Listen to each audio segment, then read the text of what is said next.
교재 49페이지입니다. 이스라엘이 시내 산을 떠나는 마지막 출발 준비는 나팔 신호 체계를 배우는 것이었습니다. 큰 민족이 광야길로 질서 있고 힘있게 나아가기 위해서는 회중을 모으고 해산하며 점호하며 행진하는 나팔 신호 체계를 잘 배우는 것이 필요했습니다. 드디어 구름 신호가 성막에서 떠올라 출발을 신호하므로 이스라엘의 행군이 시작됩니다.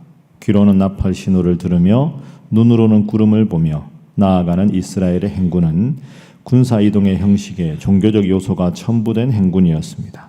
앞서 나가는 하나님의 언약궤를 따라 큰 군대와 같은 이스라엘이 장엄하게 앞으로 나아갑니다. 그 행렬의 중앙부에는 성막을 해체하여 운반하는 레위 사람들이 있고 전후 좌우에는 이미 정해준 대로 각 지파들이 포진하여 나갑니다.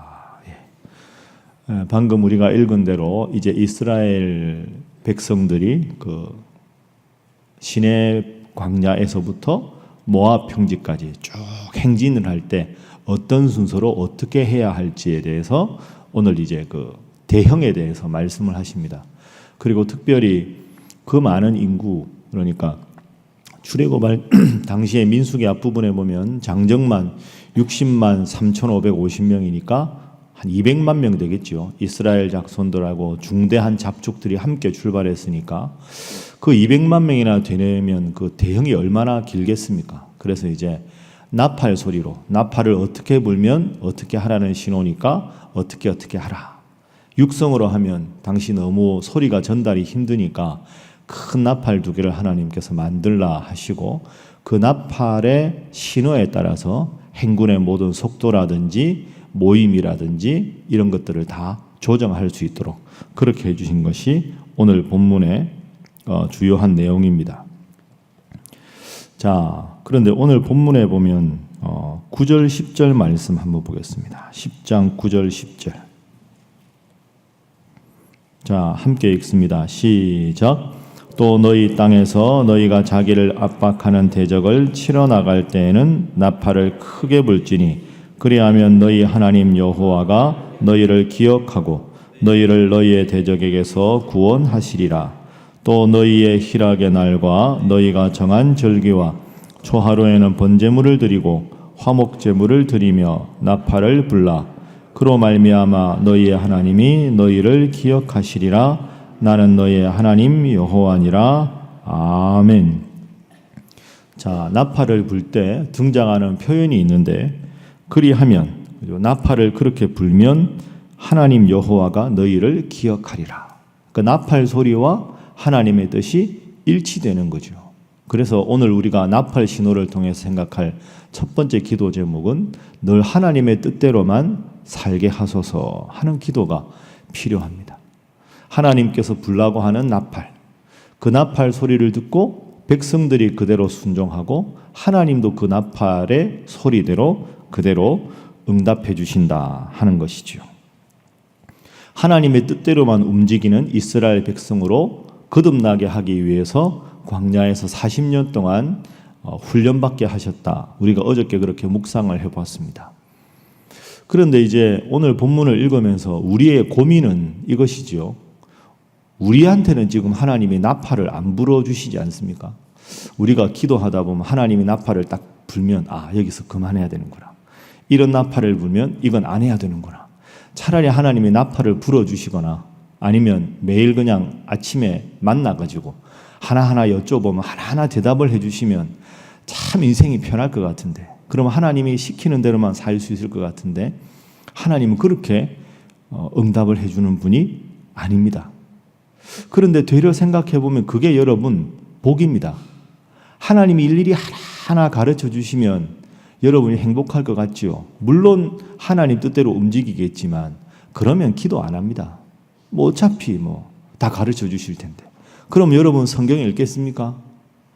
영원히 부모 밑에 자녀가 부모가 하나하나 일러주어서 그대로 행하는 것 어릴 때는 어울리는데 장성하면 장성할수록 부모의 뜻을 스스로 헤아려서 부모가 원하는 것을 행하고 때로는 부모가 말하지 않아도 부모의 마음을 흐뭇하게 해주는 게 그게 장성한 자녀의 할 일 아닙니까? 그러니까 우리가 나팔 소리 없이 하나님 뜻대로 살아가는 것이 우리에게 주어진 것이죠. 그럼 어떻게 하면 하나님 뜻대로 살아갈 수 있을까? 참 이게 우리 모두의 고민입니다. 그냥 임상적인 거 제가 평소에 여러분에게 말씀드린 걸 한번 생각해 보죠. 하나님 뜻이 무엇인가 하는 것은 여러분도 느끼시겠지만 대부분의 경우는 순리대로 행하는 게 하나님 뜻입니다. 다 그런 건 아니지만 그냥 우리가 상식적으로 생각해 봐도 이게 하나님의 순리다. 하나님은 순리를 거슬러서 행하실 때도 있지만 그건 특별한 경우지요. 이웃이 힘든 사람이 있으면 도와주는 것, 지역에 큰 일이 있으면 교회가 돕는 것, 교회에 크고 어려운 환자가 있으면 위해서 기도하는 것, 그건 하나님께서 그를 위해 기도하라 말씀하지 않으셔도 저분을 위해서, 우리 노명섭 선교사님 위해서 늘 기도해야 되는구나. 그건 우리가 자연스럽게 알게 되는 거죠. 그래서 대부분 하나님 뜻은 순리대로 행하는 것, 그게 거의 태반이라고 생각합니다. 그런데 우리의 고민은 어떤 것이 순리인지 모를 때가 있습니다. 이렇게 생각하면 이게 하나님 뜻 같고 또 저렇게 생각하면 저게 하나님 뜻 같고 어디가 하나님 뜻인가 모를 때, 그럴 때 이제 우리 인생의 고민이 시작되는 거죠. 그럴 때 제가 여러분에게 드리고 싶은 말씀은 끊임없이 기도하라는 거죠. 한 번 기도하고 그만두는 게 아니라 그 기도 제목이 이루어질 때까지 계속 기도하는 게, 하나님 어떻게 할까요? 하나님 뜻이 정해지지 않은 마음이 불안합니다. 그런데 계속 기도하다 보면 하나님께서 말씀을 통해서도 응답을 주시고 주일 예배를 통해서도 응답을 주시고 친한 분하고 대화하면서도 탁 응답을 주실 때가 있습니다. 문득 산책하다가 하나님이 탁 깨닫게 해주실 때가 있고, 그게 하나님 뜻인 걸 어떻게 압니까? 여러분 생각해 보면 어떤 것이 하나님 뜻인지 모르고 갈등할 때 하나님께서 딱 주시는 응답이 있으면 더 이상 그것에 대한 불안함이 없어집니다. 그리고 마음에 평안이 찾아오죠. 그래서 두 가지 생각하시죠. 하나님 뜻은 대부분 순리대로 행하는 데 있다. 그런데 어떤 게 순리인지 모르고 어려울 때는 끊임없이 기도한다. 그래서 하나님께서 어느 순간에 마음에 확신과 평안을 주셔서 그 문제를 다시 생각해도 마음에 분명한 확신이 있을 때 그 확신을 따라 움직이면 된다. 그런데 우리 인생에 실패하는 대부분의 경우는 하나님이 확신을 주신 것도 아니고 평안을 주신 것도 아닌데 조급해서 그 확신 없이 일을 하면 꼭 일을 그르치게 되고 실수하고 실패하게 됩니다. 그래서 우리가 어제 기도 제목이 뭐였습니까? 하나님의 시간표대로. 어제 여러분 기억나시죠? 자, 9장 22절 어제 제가 읽었습니다. 그죠? 성막에 구름이 머물면 그대로 있고 구름이 올라가면 움직이는데 이틀이든지 한 달이든지 1년이든지 구름이 성막 위에 머물러 있을 동안에는 진영에 머물고 행진하지 않다가 떠오르면 행진하였다. 이틀이든지 한 달이든지 1년이든지, 이 표현을 여러분 꼭 기억하시고 하나님 뜻대로 살아가시되 하나님 마음의 확신과 평안을 주셨을 때 하나님 시간표대로 인생을 살아가시는 여러분 모두가 되시기를 주님 이름으로 축복합니다. 그것이 나팔 소리의 교훈입니다. 자, 하나 더 교훈을 생각해 보겠습니다. 두 번째 교훈은 하나님은 지도자를 통해서 일하신다 하는 것이지요. 하나님은 지도자를 통해서 일하신다. 출애굽의 지도자는 당연히 모세입니다. 자, 10장 13절 말씀. 자, 나팔 소리를 따라서 행진할 때 이렇게 성경은 이야기합니다. 자, 13절 시작. 이와 같이 그들이 여호와께서 모세에게 명령하신 것을 따라 행진하기를 시작하였는데. 아멘. 여호와께서 모세에게 명령하신 것을 따라 행진하기를 시작하였다. 모세에게 명령하신 대로 따라 행하였다. 우리가 어제도 보았지만 레위 자손에 대한 규례도 있으며 하나님, 모세, 레위 자손, 이스라엘 백성 모두가 한 마음이 되는 것. 그래서 출애굽 40년의 이 광야 여정은 하나님의 백성으로 거듭나는 것인데 그것이 결과적으로 드러날 때는 두 가지로 드러납니다. 하나님 백성으로 거듭난다는 게 무슨 뜻이냐? 첫 번째, 오늘 말씀대로 하나님의 명령에 따라서만 움직인다. 그게 첫 번째죠. 두 번째 겉으로 드러나는 특징은 지도자를 중심으로 한 마음이 되어 움직인다 하는 겁니다. 그래서 민수기를 쭉 읽다 보면 하나님께서 명령하신 대로 하였더라 나오다가 중간에 안 빠지는 표현이 하나님께서 모세에게 명하시매, 그 다음에 하나님께서 명하신 대로 온 백성이 행하였더라. 그래서 지도자와 백성이 한 마음이 되어서 나가는 것, 그게 필요하다는 거죠. 광야 생활도 마찬가지고 여러분의 가정도 하나님께서 세워주신 질서에 따라서 부모님 중심으로 자녀가 한 마음이 되어야 행복한 가정이 될 수 있고, 조직도 마찬가지고, 더 중요한 건 교회도 마찬가지입니다. 교회도 질서가 있고 원칙이 있는데 그 질서와 원칙에 따라서 움직이는 게 필요하지요. 그것이 깨어지면 공동체가 분열합니다. 그것이 우리가 내일 읽을 본문 말씀입니다. 자, 여러분 보시죠. 11장에 보시면 1절에 백성들이 악한 말로 원망을 합니다. 백성들과 모세의 관계가 깨어지는 게 11장에 나옵니다. 1절에 나오죠. 자, 12장 넘어가 보면 어제 말씀드린 대로 모세가 구스 여자를 취했는데, 모세가 구스 여자를 취했다고 1절 후반부에 보면 미리암과 아론이 모세를 비방합니다. 여러분, 이것이 민수기의 가장 심각한 1차 위기입니다. 하나님이 계속 명령하신 것은 하나님, 지도자, 백성 온전히 하나가 되라. 11장에서 백성과 모세가 팀워크가 깨지고, 12장에는 가장 위대한 지도자인 미리암과 아론, 누나와 형인데 아론과 이 모세와 등을 돌립니다. 이게 진정한 출애굽의 위기입니다. 뒤집어 말하면 지도자와 백성이 한 마음이 되고 지도자들끼리 한 마음이 되는 것이 출애굽 40년 동안 하나님께서 훈련시킨 겁니다. 자, 그래서 오늘 본문을 읽다 보면 여러분 28절까지는 쭉 그냥 행진 이야기가 나오다가 29절부터 갑자기 모세 장인 이야기가 나옵니다.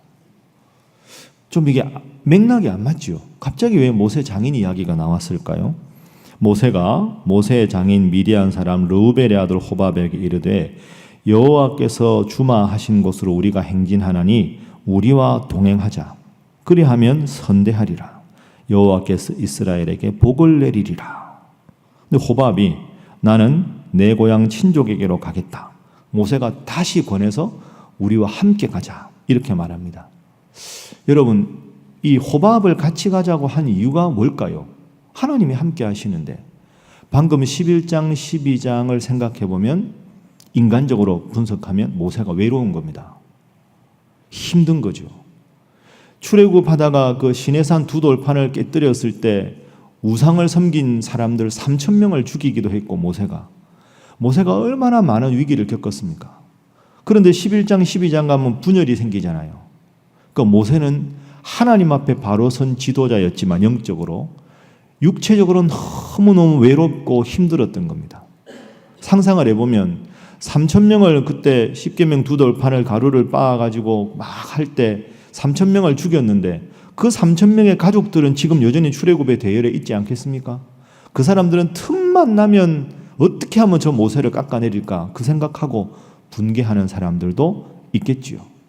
백성들은 틈만 나면 고기가 없다, 물이 없다 계속 다투고 모세한테 요구만 하지요. 미리암하고 아론은 자기들도 대단한데 왜 당신만 단일 지도 체제로 하느냐 하고 이제 좀 이따 시비 걸지요. 그 조짐들을 모세가 딱 보니 모세가 힘들었던 거죠. 장인, 나와 같이 갑시다. 장인들은 뒤집어 말하면 내가 힘듭니다. 나도 지치고 힘든데 광야 지리도 잘 알고 하니까 나랑 같이 갑시다. 나는 내 백성에게 아니 그러지 말고 저하고 좀 갑시다. 이게 모세의 인간적인 고뇌입니다. 외로움이지요. 힘든 겁니다. 함께 하고 싶은 거죠. 누구든지 내 마음을 알아주었으면 좋겠다 하는 모세의 마음입니다. 사람들은 다 튼튼한 면이 있지만 부족하고 연약한 면이 있습니다. 그 점을 서로가 서로를 위해서 기도하고 감싸줄 때 온전한 공동체가 될 줄로 믿습니다. 여러분도 다들 지위가 있으시고 중요한 분들인데 홀로 있을 때 외롭고 힘들 때 답답하고 누군가의 위로가 필요할 때 있지 않습니까? 그래서 오늘 이 모세의 이런 면을 생각하면서 여러분 늘 말씀드리지만 서로가 서로를 위해서 기도하고 서로가 서로를 위해서 기도해드리고 힘들고 어려운 분들 손 한 번 더 잡아드리고 그렇게 해서 모세와 하나님과 이스라엘 백성들이 일사불란하게 40년의 훈련을 통해서 가나안 땅에 하나님의 백성으로 들어간 것처럼 여러분이 서로를 위해서 기도하고 한 마음이 되어서 우리 신일교회가 더욱더 굳건한 하나가 되고 여러분의 가정이 더욱더 바로 서고 여러분 각자가 누군가를 위해서 기도하는 귀한 중보자 역할을 감당하시기를 주님 이름으로 축복합니다. 자, 함께 기도하겠습니다. 하나님, 오직 하나님의 뜻에 따라 그 나팔 소리를 듣고 하나님의 뜻을 분별했듯이 기도하게 하시고 순리대로 확신과 평안을 가지고 주님 뜻대로만 살아가는 성도가 되게 하여 주옵소서. 하나님, 지도자와 백성과 하나님이 온전히 하나가 되었듯이 우리 신일교회와 우리 교역자들과 우리 성도들과 하나님 뜻에 따라 온전히 하나가 되게 하시고 우리가 속한 교회 그룹들과 가정과 직장과 모든 단체가 한 마음으로 잘 되는 아름답고 은혜로운 공동체가 되게 하여 주옵소서. 이 두 가지 위해서 기도하시고 또한 우리 노명섭 선교사님 건강을 위해서 또 우리 서양선 선교사님 가족들이 안식년으로 오셨는데 하나님께서 머무시는 모든 동안 걸음걸음 인도하시고 계획마다 함께 하시고 영육간의 충분한 힘과 은총을 누리실 수 있도록 위해서 기도하시고 이 나라 이 민족을 위해서 다 함께 주님 앞에 기도하겠습니다.